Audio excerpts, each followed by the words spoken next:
ചില സീരിയലുകൾ, എല്ലാത്തിനെയും കുറിച്ചല്ല, അതിൻ്റെ പ്രമേയങ്ങളിൽ ഒരു ശുദ്ധീകരണം ആവശ്യമുണ്ട്. പലതും കുടുംബസമേതം നമ്മുടെ വീടുകളിൽ ഇരുന്ന് കാണുമ്പോൾ നമ്മൾ വല്ലാതെ ഒരു സംസ്കാര സമ്പന്നരായ ഒരു സമൂഹമെന്ന് നമ്മളിങ്ങനെ നമ്മളെക്കുറിച്ച് പറയുമ്പോൾ ചിലതൊക്കെ കാണുമ്പോൾ നമ്മൾ വല്ലാതെ ചൂളിപ്പോകുന്ന ഒരു അവസ്ഥയുണ്ട് എന്നാണ് ഞാൻ സൂചിപ്പിച്ചത്. നമ്മുടെ കുടുംബ പരിസരങ്ങളെ വല്ലാതെ മലീമസമാക്കുന്ന, കുടുംബ ബന്ധങ്ങളെ ശിഥിലമാക്കുന്ന, നമ്മുടെ ഭാഷയെയും സംസ്കാരത്തെയും വല്ലാതെ മുറിവേൽപ്പിക്കുന്ന, അത്തരം ഒട്ടും ആശാസ്യമല്ലാത്ത, ജീവിതത്തിൻ്റെ യാതൊരു നേർക്കാഴ്ചയുമല്ലാത്ത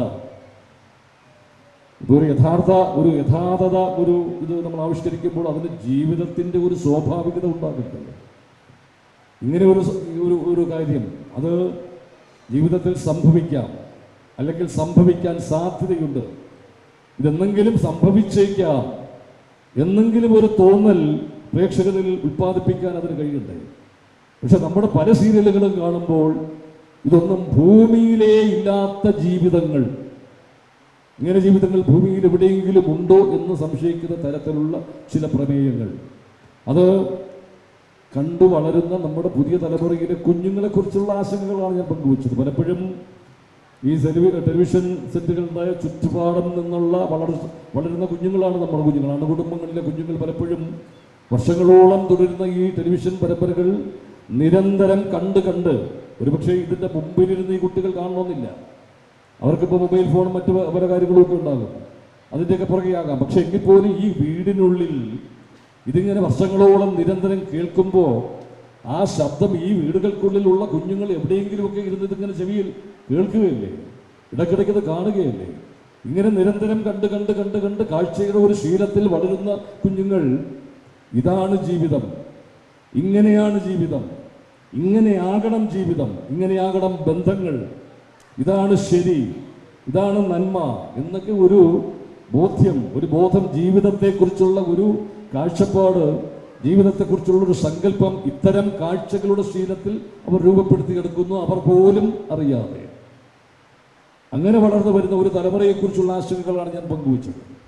അപ്പം ഇത്തരം ചില കാര്യങ്ങൾ, ഇത്തരം നിലപാടുകളൊക്കെ പറയുമ്പോൾ തീർച്ചയായും സ്വാഭാവികമായും ആ മേഖലയിലുള്ളവർ പിന്നെ എന്നെ അഭിനയിക്കാൻ വിളിക്കില്ല എന്നുള്ളത് മറ്റൊരു സത്യമാണ്.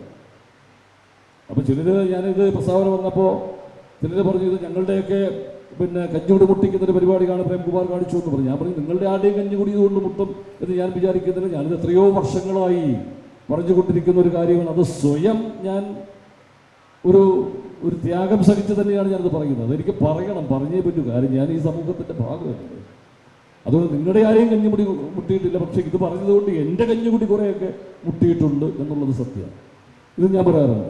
അപ്പം അങ്ങനെയുള്ള ചില നിലപാടുകൾ, ഇത് കലാപ്രവർത്തകർ തീർച്ചയായും അത്തരം ചില നിലപാടുകൾ ഉണ്ടാകണം. അതാണ് ഞാൻ പറഞ്ഞു വന്നത്. നമ്മുടെ ശരിയുടെയും സത്യത്തിൻ്റെയും ഒക്കെ പക്ഷത്ത് നിൽക്കണം, നന്മയുടെ പക്ഷത്ത് നിൽക്കണം, മനുഷ്യൻ്റെ പക്ഷത്ത് നിൽക്കണം എന്ന് പറയുമ്പോൾ ഇതെല്ലാം മനുഷ്യന് വേണ്ടിയിട്ടാണ്. ആത്യന്തികമായി മനുഷ്യനാണ് പ്രധാനം. ഞാൻ ഈ പരസ്യ ചിത്രങ്ങളിൽ അഭിനയിക്കില്ല എന്ന നിലപാടെടുത്തിട്ടുള്ള ഒരാളാണ് ഞാൻ. എനിക്ക് ഉത്തമ ബോധ്യമില്ലാത്ത ഒരു ഉൽപ്പന്നത്തെക്കുറിച്ച് അല്ലെങ്കിൽ എന്തിനെങ്കിലും കുറിച്ച് എനിക്ക് പറയാൻ പറ്റില്ല.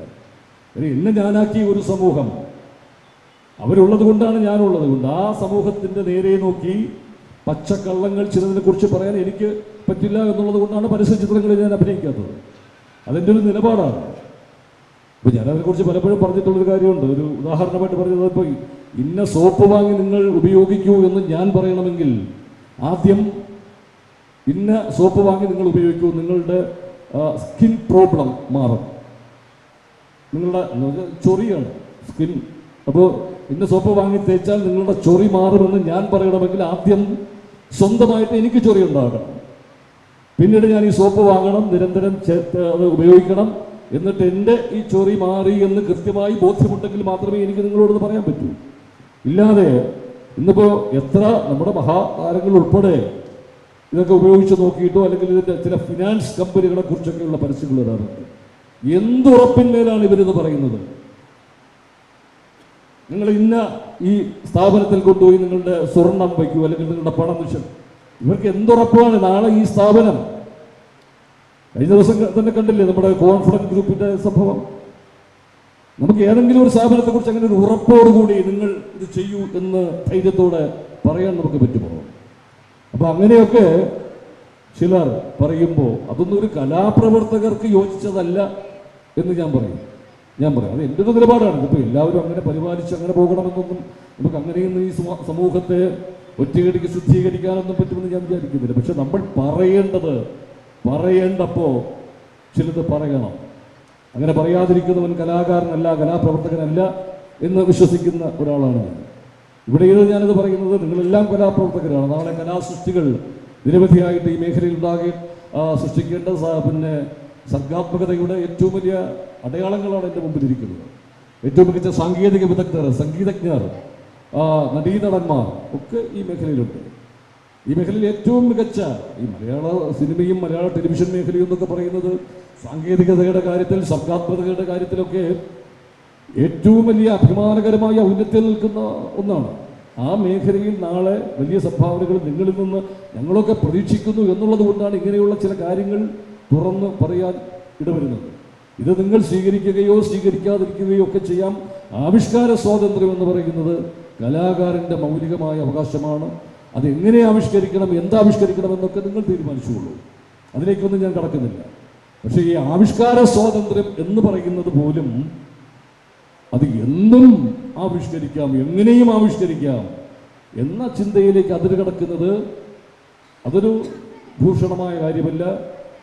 അതിരുകളില്ലാത്ത ആവിഷ്കാര സ്വാതന്ത്ര്യം കലാപ്രവർത്തകർക്ക്, കലാകാരന്മാർക്ക് ഉണ്ടാകണം എന്ന് പറയുമ്പോഴും ആ അതിരുകൾക്ക് നമ്മൾ സ്വയം നിശ്ചയിക്കുന്ന ചില അതിരുകൾ ഉണ്ടാകണം.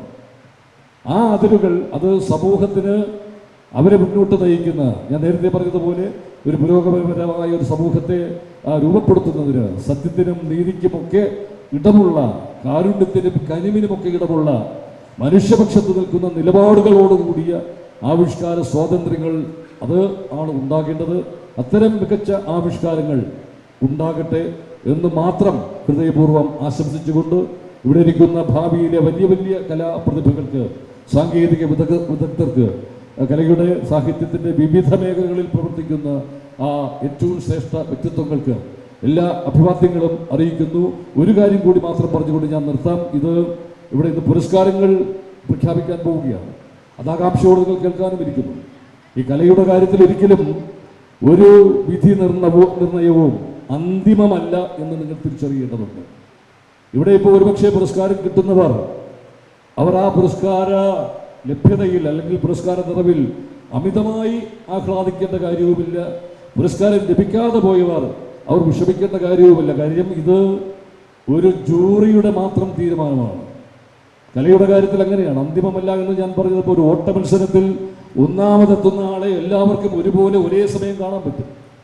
ഏറ്റവും ഉയരത്തിൽ ചാടുന്ന ഒരു വ്യക്തിയെയും അതുപോലെ നമുക്ക് ഒരേ സമയം എല്ലാവർക്കും കാണാൻ പറ്റും.